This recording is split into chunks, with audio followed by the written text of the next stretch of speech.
If you believe the stories, mankind's pride gave rise to the Darkspawn.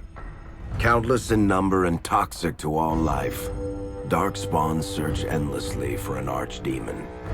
When they find one, Darkspawn armies surge up from their corrupt barrows beneath the ground, and a blight begins. Grey Wardens are the only warriors capable of destroying an archdemon, and history always honors the one who sacrifices all to kill the beast. In the fifth blight, the Warden was the hero of Ferelden. Youngest child of Ferelden's powerful Terran Cousland. Betrayal saw the Cousland's ancestral castle burn, and the Terran and his wife slain. Duncan, a Grey Warden, helped the young noble escape to a new life with the Wardens. The allied Ferelden and Grey Warden forces met in Ostagar, where King Kaelin's armies and a host of Wardens gathered, ready to destroy the Darkspawn. But valor turned to despair as Loghain betrayed his king. Kaelin's forces were slaughtered, and the South was lost. The hero, now a full-fledged Grey Warden, survived with the aid of Flemeth, the mysterious witch of the wilds. Joined by Flemeth's daughter, Morrigan, and a Grey Warden named Alistair, the hero set out to build an army strong enough to abolish the Blight.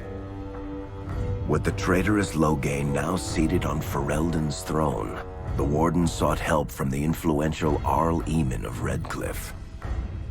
However, they arrived in Redcliffe to find the town under siege. As each night, undead rose in waves and assailed the battered village. With the hero's help, the people of Redcliffe stood fast against the undead horde.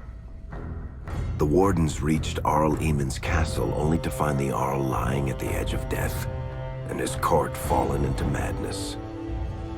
To save his father's life, Eamon's young son, Connor, had made a deal with a demon, and quickly fallen victim to its possession.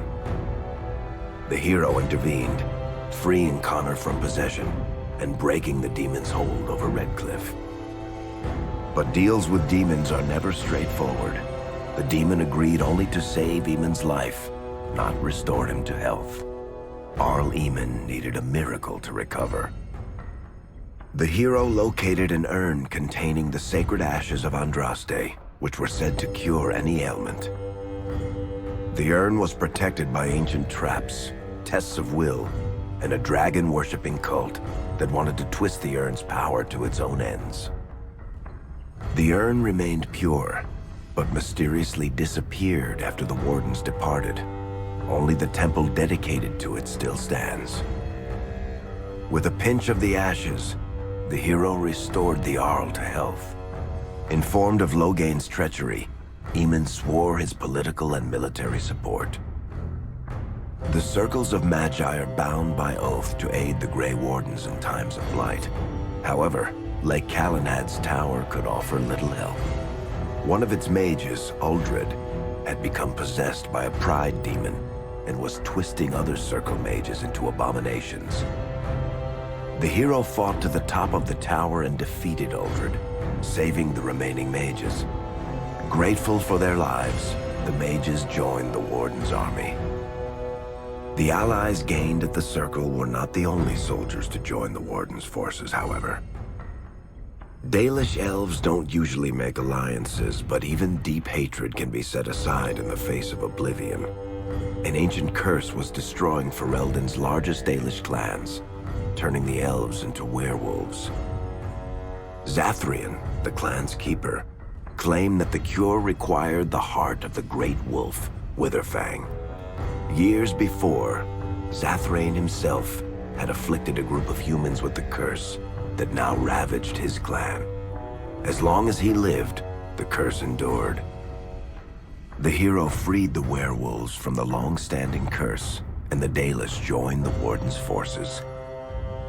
Blights may happen hundreds of years apart, but the dwarves who live below the surface of Thedas fight Darkspawn every day.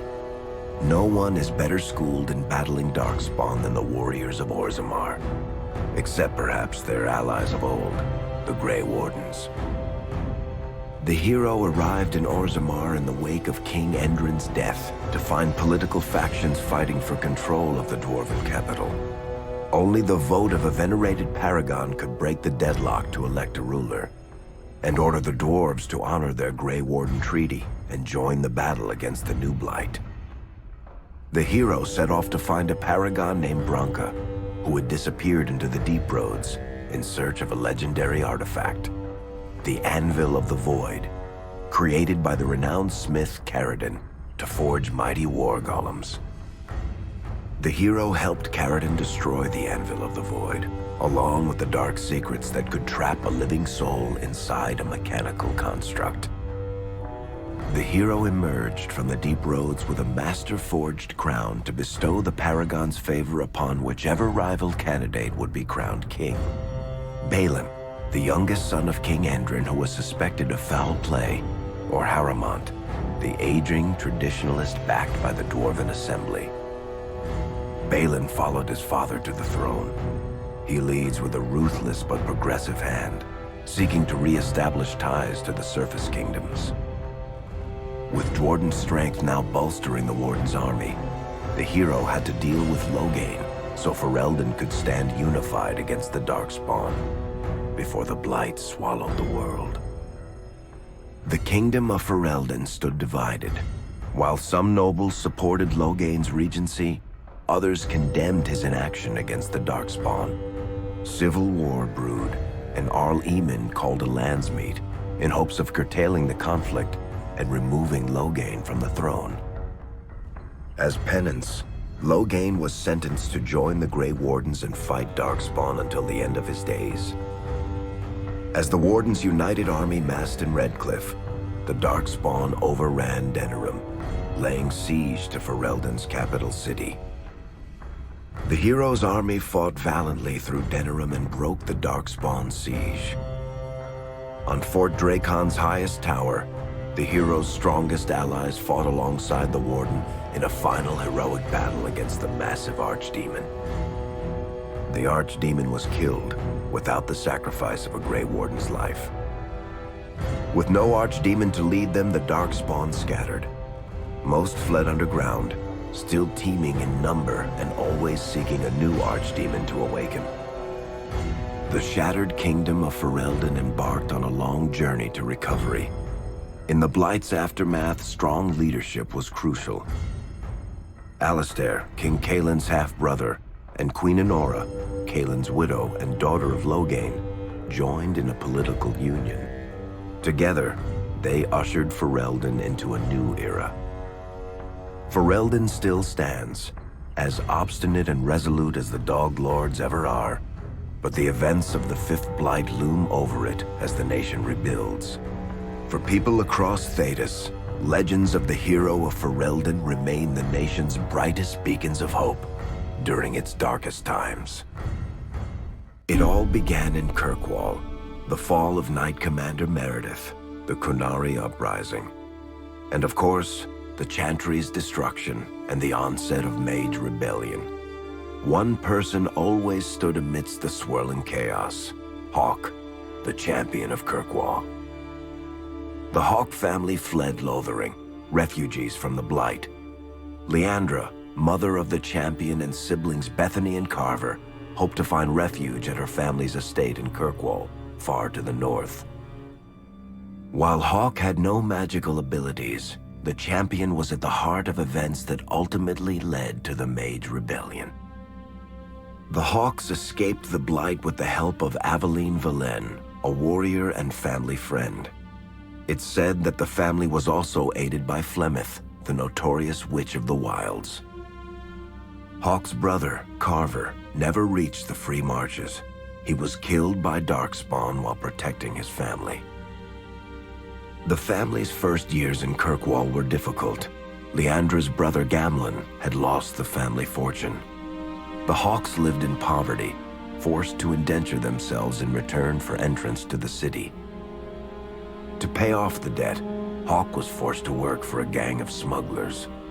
All the while, Hawk and Bethany did their best to hide Bethany's magic from the Templars. Opportunity eventually struck in the form of a dwarf named Varric Tethras, who was planning an expedition to the deep roads. It was a long shot, but with gold gained from the expedition, Hawk could free the family from its criminal creditors and further Templar scrutiny.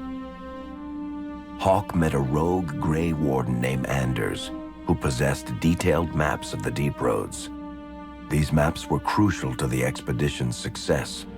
Once Hawk obtained them, everything else fell quickly into place. Afraid to lose another sibling, Hawk insisted that Bethany stay in Kirkwall rather than accompany the expedition. Hawk did find ancient dwarven treasure, but the group also stumbled upon a statuette formed from a strange red lyrium.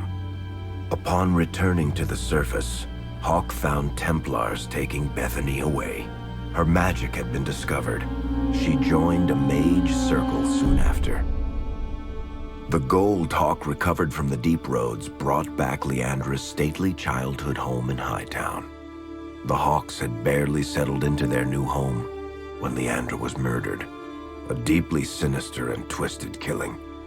Hawk hunted down Quentin, the blood mage responsible, but could not prevent Leandra's death. Leandra's tragic death was part of a critical problem facing Kirkwall. Rising tension between the city's mages, who felt increasingly oppressed, and Templars, who grew increasingly suspicious of their activities. Adding to the strain, a large contingent of Qunari had also established themselves in Kirkwall, much to the growing discomfort of the city's rulers.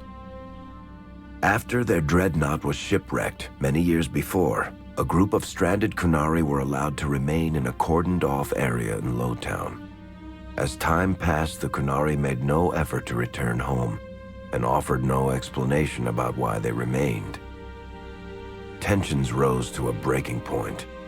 Revered Mother Patrice, convinced the Qunari were a threat to the Chantry's faith, incited violence between the Qunari and the Kirkwall populace.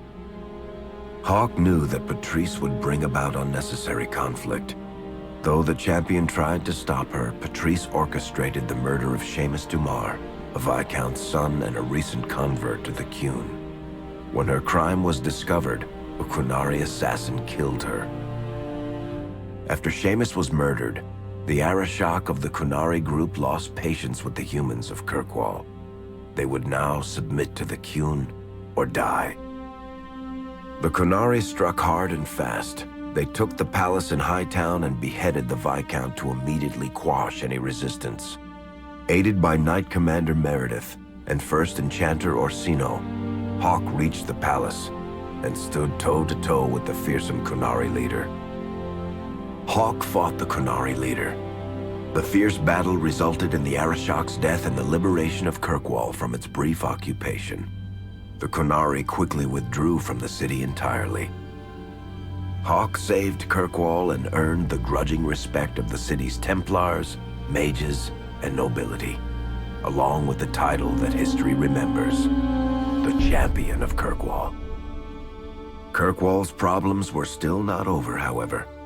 After Viscount Dumar's death, Knight Commander Meredith took power and blocked all attempts to appoint a new Viscount. Under Meredith's command, the Templars tightened their grip on the mages, planning to suppress what Meredith saw as a growing rebellion. Anders, who spent years fighting for justice and freedom for his fellow mages, saw that the time for negotiation was past. He destroyed Kirkwall's chantry, killing hundreds, including Grand Cleric Elthina. This single act began a rebellion that spread from circle to circle, until all circles of Magi had risen up in defiance against chantry rule. Though Anders had done the unforgivable, something stayed the champion's hand. Anders survived the day, although many others did not. Fighting spread swiftly through the city. Some mages rebelled openly, many of them succumbing to possession. Templars turned their swords on mages who rebelled and on those who did not. As First Enchanter Orsino refused to bend to the Templars, Knight Commander Meredith demanded that every mage in Kirkwall be put to the sword. Hawk saved many mages from Templar blades, keeping them from succumbing to possession or the temptations of blood magic.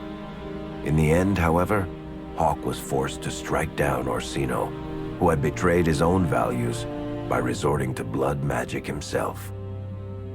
The battle proved one thing. Knight Commander Meredith had gone mad.